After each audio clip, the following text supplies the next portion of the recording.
Hello, ഇന്ന് ഞാനിവിടെ തയ്യാറാക്കാൻ വേണ്ടി പോകുന്നത് ചക്കക്കുരു, മുരിങ്ങക്ക, തക്കാളി, മാങ്ങ, പച്ചമുളക് ഇട്ട് വെച്ച ഒരു ഒഴിച്ചുകറിയാണ് കേട്ടോ. ഞങ്ങളുടെ ഇവിടെ തേങ്ങാച്ചാർ എന്നാണ് പറയുന്നത്.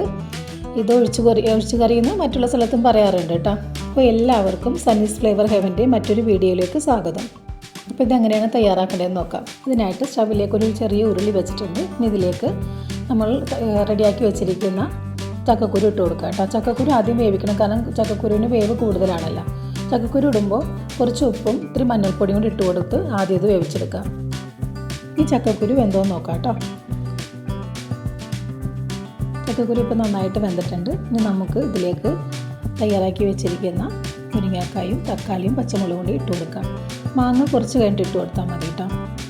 ഇനി ഇതിലേക്ക് മുരിങ്ങക്കായ് വേവാനുള്ള വെള്ളം ഒഴിച്ച് കൊടുക്കാം കേട്ടോ. മുരിങ്ങക്കായും തക്കാളിയും പകുതി വെന്ത് വരുമ്പോഴേക്കും നമുക്ക് അരിഞ്ഞു വെച്ചിരിക്കുന്ന പച്ചമാങ്ങ ഇട്ട് കൊടുക്കാം. ഇപ്പോൾ തക്കാളിയും മുരിങ്ങക്കായും പകുതി വെന്തിട്ടുണ്ട്. ഇനി ഇതിലേക്ക് അരിഞ്ഞു വെച്ചിരിക്കുന്ന മാങ്ങയും കൂടി ഇട്ടിട്ട് നന്നായിട്ടൊന്ന് വേവിച്ചെടുക്കാം.